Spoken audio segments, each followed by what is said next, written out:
Well, it is indeed a pleasure to be with you here today. And I thank the Economic Alliance for pulling together this fantastic conference. And we started off the day so strong with Congressman Green and Congressman Weber sharing with us their activities and their excellent representation of us as constituents in industries in this region. And then, of course, we had the commission chair for the port who said that the 10 o'clock slot was the most difficult one. I beg to differ. I think 12:40 is the tough slot. But since you all have your mouths full, I know that it'll be a quiet audience. But I'm really excited to be here and privileged to be a part of this panel and presentation today. What I'd like to do is tell you about how shale, oil, and gas has really impacted both the natural gas supply market here in the United States, as well as the overall global impact that it's having. And not only what this means for us in terms of the energy mix, but then what it means for us here in the petrochemical industry in Texas. So, as part of my background, I'd like to give you a little bit of a long-term economic outlook. ExxonMobil puts together an annual energy outlook summary, and this year we looked out to 2040.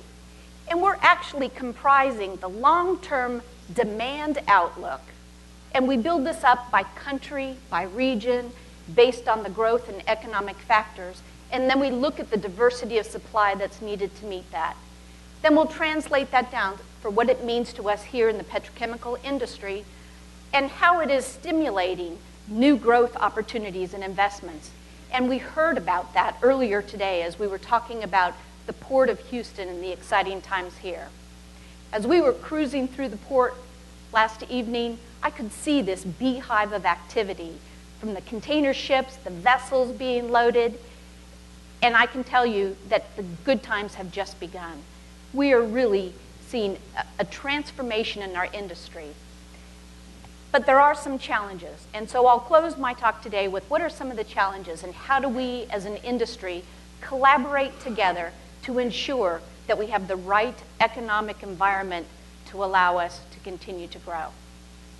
So with that, I'd like to just start by reflecting on energy and how it is key and part and parcel to everything that we do today. People don't tend to think about it, but in fact, it fueled the vehicle that you likely drove here today. And it's providing this air conditioning and warmth for us during the winter. But it also goes in via petrochemicals into 96% of the end products that we use today. It is the plastic container that is around your cell phone or your appliance. It is the bumper on your car, the tires of your wheels. It's also in the construction products and appliances that are used in your home. It touches our daily lives. And as we look out to 2040, the demand for energy is increasing significantly. We link energy demand to population growth as well as increasing prosperity. And as we look out over the next 30 years, energy demand is forecasted to increase by 1/3 over what it is today. And that's with significant energy efficiencies as well as transportation efficiencies and CAFE standards coming into effect to enable that. Now, to let me put that in context for you, that is the equivalent of Russia, India, Africa, Latin America, and Middle East energy consumption today in total. That's the amount of energy demand growth that we're looking at over the next 25, 30 years. Now, when we look at the supply side of that equation, let me first begin by saying we need a full range and diversity of supply. That means wind and solar, nuclear and coal, as well as oil and gas. Now, the outlook in terms of growth is for significant penetration and rapid change in the wind and solar area. Wind is actually forecasted to grow at about 7% per annum over the next 30 years. And solar will grow by more than 20 times the base that it has right now.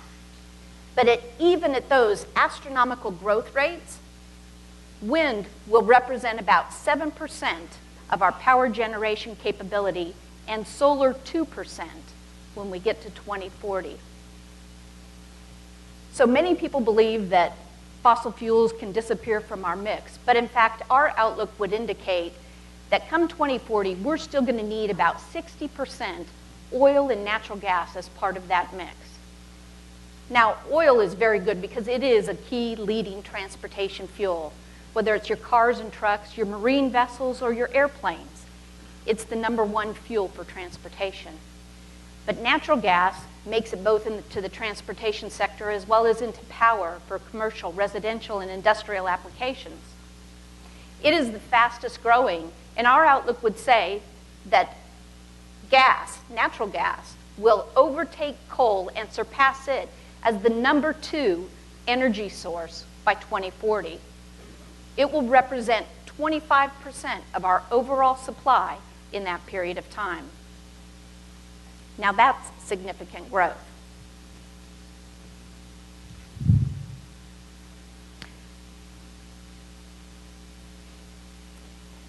Even natural gas, though, is in the midst of a transformational shift. So you heard the discussion earlier about shale oil and shale natural gas. Now the thing that is so significant is previously in North America, these sources of energy were viewed to be inaccessible and uneconomic to recover. But in fact, technology has allowed us to unlock from the tight rock formations this shale oil and natural gas. And it's provided us with an abundant, affordable supply that we can use to meet our energy needs. And when we look at natural gas, specifically within the petrochemical sector, we utilize that both as the energy to support our industry as well as in the feedstocks. But it's just not petrochemicals that's growing. If we look around the industries, and I was talking to several colleagues during the networking period, the U.S. steel industry, we have seen over the last 4 years, several years, idled plants being restarted. And the steel products from these new mills is being used to help fund infrastructure investments for our industry as well as roads and structures across the United States. It's also being used to help revitalize the domestic automobile industry, which has seen excellent growth over the last few years. We've also seen it productively influence growth in our agricultural sector with the construction of bulldozers, farm equipment, and heavy-duty vehicles that are now being used here domestically, but also for exports. But within the petrochemical industry, we see the same thing. We see that shale gas is reinvigorating our desire for change and for growth and changing our landscapes. This growing supply of shale gas and its associated gas liquids have really allowed the North America petrochemical producers to have a significant cost advantage over other producers in the world that are using liquid oil feedstocks. Now earlier, Rudd was showing us a chart from ACC that was a cost to produce chart. And it showed how in North America, the cost to produce ethylene out of raw material feedstocks has shifted from a high cost source to a low cost one when it's built on ethane, which is an associated gas liquid that comes from that shale gas. And this improvement in profitability is what's giving rise to the desire to continue to invest, to grow our footprint here alongside the shores of the Houston port in the greater Texas area. As we heard earlier, there's over 120 projects that have been announced publicly that are in planning and or construction stage, and that will bring to this U.S. Gulf Coast area about $80 billion worth of investment. Now that's a huge amount of investment. And our company plans to participate in that as well, as Woody Paul earlier was telling you about the project we have planned. But this revitalization and new investments is also serving the domestic market as well as the export market. Just as few as 5 years ago, in the petrochemical industry, our exports were declining. we were actually in a mode of becoming a major importer of petrochemical products. And part of that was because of the rising price of natural gas. It had more than quadrupled over a 5-year period of time. And what a reversal that has been. We've heard how the petrochemical sector represents 12% of the exports of the U.S. at a value of $188 billion annually.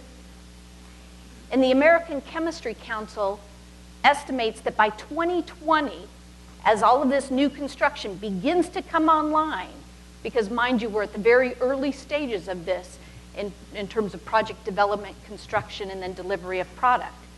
But by 2020, we anticipate that chemical exports will outpace the imports and grow from an $800 million trade surplus that we had just last year in 2012 to more than $46 billion of net trade exports. And that's just the petrochemical sector. That's an increase of 50 times in terms of our exports. And that is good news, not just for the petrochemical industry, but also for the Port of Houston and the activities. Our maritime friends in the shipping business as well are looking forward to that growth. With 85% of the global demand really coming from emerging markets, we see an opportunity to continue to grow for both the domestic as well as the international marketplace. With the expansion of the Panama Canal, the timing couldn't be better. We'll have access to these global markets at our fingertips. As mentioned, ExxonMobil has a plan to participate in this growth. So we have a project which is to build an ethane-based feed cracker to produce ethylene, which is a main building block for the petrochemicals, at our Baytown complex, just across the Harborway. We'll be building this inside our existing plant in Baytown and applying the latest technology that allows us to actually do this within the emission cap that already exists on our facilities. It will leverage our model of integration. It's a key that we've done, building our complexes adjacent to each other, where we can take advantage of integration with our refineries and our upstream companies, build scale, as well as provide premium products on the back end with our premium polyethylene. This gives us a robust business case that's good over the business cycles, the ups and downs, because of this unique model that we have. Now, growth is not without its challenges. And I'd like to touch on a few of those as well. Oh, I'm sorry, I forgot to add one thing. Over the last 10 years at our Baytown facility, we've also invested over $1.3 billion to do additional environmental emission reductions. We have actually cut key emissions from that plant by more than 50%. And in addition, we've been able to reduce our energy efficiency by 10%, more than 10%. So we've been able to accomplish this in a way that is positive to our environment as well as the community in which we operate. Our 2 polyethylene plants that will come along with our project will be built at our Mount Bellevue Polymers Plastics plant, and they will employ our technology that allows our products to provide stronger, lighter, low-cost packaging material that will have a reduced environmental impact. Over the last 20 years, our research has gone into the performance attributes of that polymer that allow the products to use less plastic, which means they're thinner, our customers use less, but the performance is actually better than it was a couple decades ago, which is good for our customers as well as good for our environment.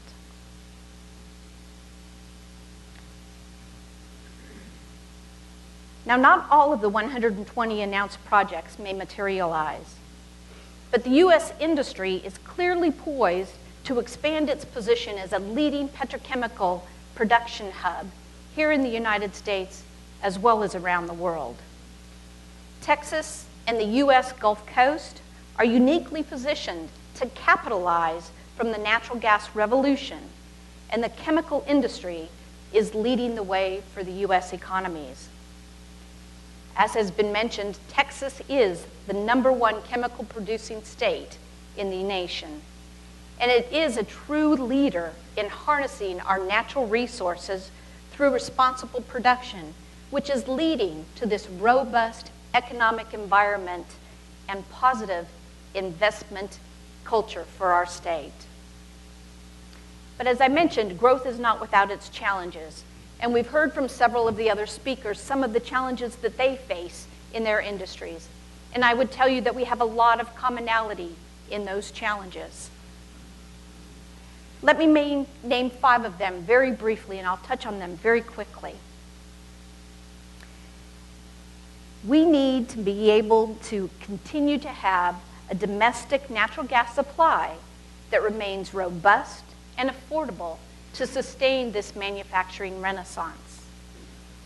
So our challenges include continued access to the natural resource base, investment and development in infrastructure, an efficient, transparent permitting process, a qualified and well-trained workforce, as well as access to global markets. Foremost is access to the oil and natural gas reserves that reside here in the United States. Continued access to private lands as well as government lands will help us to bring significant economic and environmental benefits to the communities in which they're produced and transformed into other products. Second is the need to continue to invest in infrastructure for productivity and growth. We need, as was mentioned, to bring that shale gas down to the marketplace where it can be converted into usable products for our consumers. As the Port Authority points out, Houston is the town that built the port that then built the 3rd largest city in the United States. So continued development of our deep water port, which has taken tremendous support from the public and perseverance, is an investment that has certainly paid off. It's paid off here for Houston, for Harris County, as well as for the state of Texas. But we need more. The additional tonnage and the growth that will come from the investments in the petrochemical industry are going to require us to continue to invest in our port. We heard of the need to continue dredging. We'll need to continue to look at expanding working hours of the port to be able to handle the increased flow of imports and exports, and expand transportation options, such as rail access for our marine dry cargo loading. In ExxonMobil Chemical's planned expansion, to give you an example, we will more than double the polyethylene production that we're producing over in Mount Belvieu. This will be more than 2 million tons of product. And this is resin. It's little pellets of resin that are made into plastic things that will be transformed into packaging and consumer end-use products to help both the growing middle class here as well as around the world.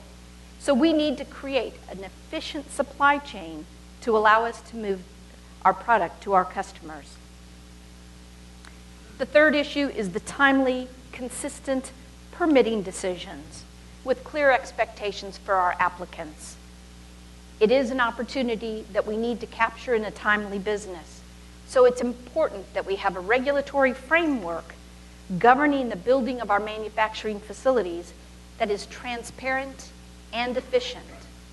And the decisions in terms of those permits need to be scientifically based and employ technologies that are consistent with today's economic realities.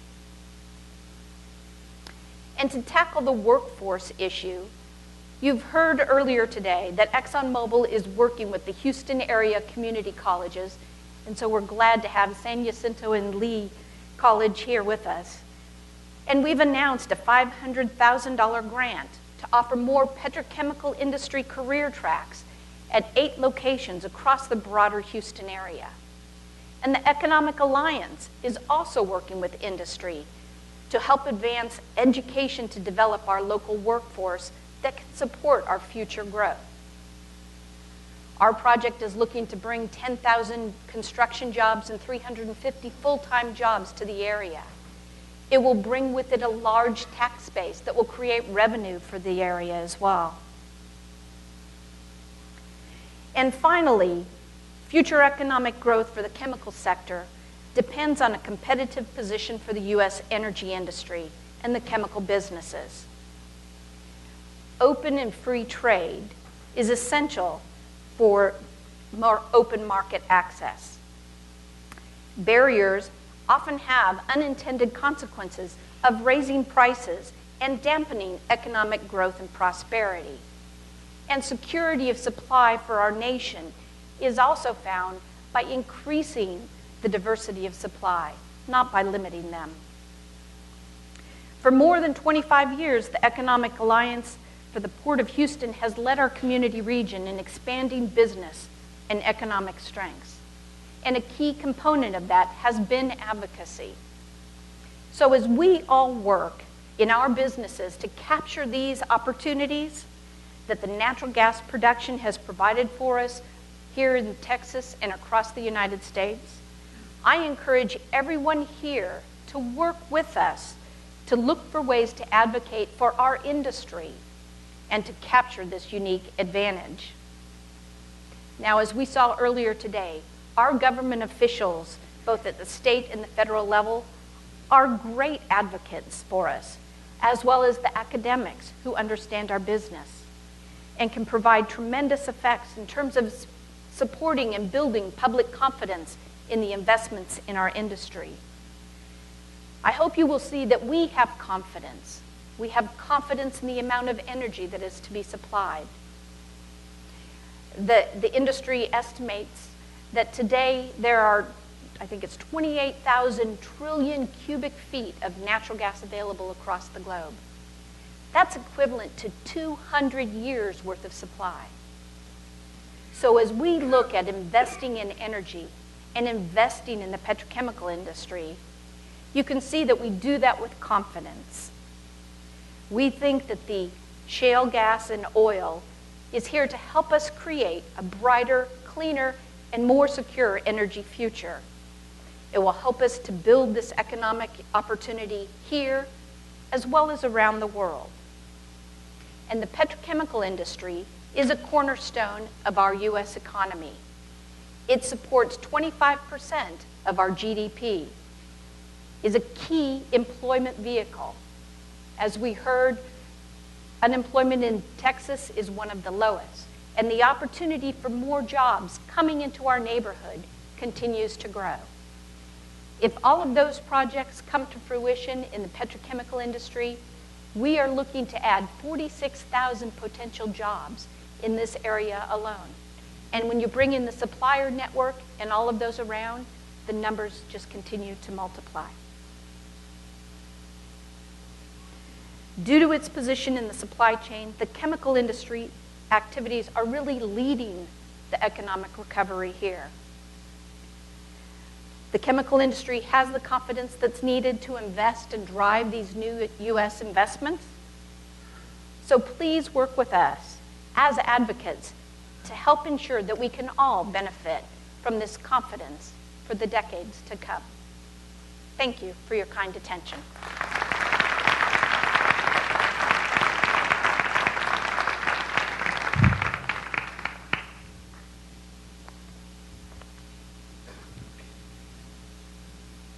Hello. Thank you. Thank you, Lynn. We have actually a lot of good questions and one really not very good question. I'll start with a not very good question. Okay, fire away. This came from Mayor Jerry Mouton of the city of Deer Park. He's always looking for ways to increase his tax base. He said, Lynn, would ExxonMobil consider moving their corporate headquarters to Deer Park? He likes that question. Well, first off, it's not my decision, and then secondly, the answer is no. Okay, well, here's some legitimate questions. Actually, these are real questions. Lynn, you often hear politicians and others talk about shale and natural gas, how it's going to make the United States energy independent in the future. How realistic do you believe is that vision? Well, today, the U.S. is benefiting from this abundant supply and all of the shale gas production that's been coming online over the last couple of years.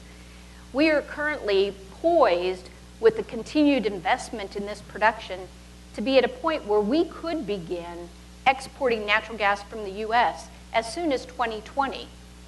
Now, mind you, that we need to install facilities in which to do that. So today we are benefiting actually from very low natural gas prices here in the U.S. because the supply is constrained with no logistics to move it out. So with investments that allow LNG exports, we will have adequate supply, should have adequate supply to allow exports within 6 or 7 years. Good. Thank you. All right, the next question. Because you are a woman in a male-dominated field, have you experienced obstacles to your career trajectory, and how did you deal with that? I don't think I'm unique by being a female in this industry, but when I started 33 years ago, I could tell you I was one of a minority. And I look around this room today, and I'm just thrilled with the diversity and the mix of people that we have. And I would tell you that the way I dealt with my career challenges is a word that I used earlier. It's with perseverance. You have to have a high level of self-confidence in terms of your knowledge and your capability, and then you just have to dig in and persevere and prove and demonstrate your worth, and pretty soon people will recognize you for what your capabilities are. Very good. Thank you. Let's see, the next question, you hear a lot about environmental issues with fracking. This person asks, have there been any, underline, any documented environmental impacts to our water tables due to fracking? That's a very good question, and you read a lot about it in the press today. And first off, I will tell you I am not part of the upstream side of our business. However, I have seen us with do our fracking operations up in the Shell Barnett area, just outside Dallas-Fort Worth area. And I would also tell you that there's a lot of misinformation out there about groundwater contamination associated with hydraulic fracturing. And I think it's important that people understand a couple of things. That a lot of this misinformation, upon investigation, has never identified any groundwater contamination that comes from hydraulic fracturing. But that doesn't always make the reprint in the news headlines. And in fact, we have been doing hydraulic fracturing for over 60 years in the United States. There are thousands of wells that have been built. And they are actually steel, concrete, embedded and seamless down. And now what technology has really done in the last 10 years has combined hydraulic fracturing that traditionally has been done just in a vertical manner with extended reach drilling that allows us to now go out on a horizontal platform, sometimes a mile out in length. And it's that combination of technologies that has really allowed us to unlock a lot of this tight oil and gas or shale production that we're benefiting from today. Great. With all the increase in industry that's going on, we know that Exxon's got a lot of projects. This person's asking, what is the largest project currently underway for ExxonMobil in the United States? And could you tell us a little bit more about it? Well, I think the one that is probably the largest underway now, although we're in the planning and engineering stage, is our one in Baytown. It will be a multi-billion-dollar project to add a steam cracker of 1.5 million tons of production, as well as then the 2 polyethylene plants. So this is today our largest investment in the United States. As was mentioned earlier, a decade ago, we would not have thought about a grassroots investment of this magnitude occurring again here in the United States. Now, we've just completed similar sorts of investments over in Singapore and around the world. But here in the U.S., this is where our current focus is. Great. Let's see, I think this is the last question here, and I think Chad's going to close us out. With the increased production that will be going on in the industry. What are you doing to address the logistics issues of transporting the increased production to the port? Sorry, can you say that again? Yeah. With increased production, with more and more production occurring, Yes. what are you doing to address the logistics issues of getting that product to the port? Well, I can tell you that we've had a very constructive and early planning dialogue with the strategic body of the Port Commission. And we are working with them to identify ways to streamline the process and anticipate what the future growth needs are. So it's thrilling to hear about the expansions in terms of the flyovers and the increased capacity that the port is already anticipating will be needed. And so I think whether it's working with the port, working with our marine, our rail, our trucking industries, we're all going to need to work in collaboration to ensure that we have an efficient and highly effective supply chain. And I think it's that partnership and collaboration that really is necessary for us all to be successful.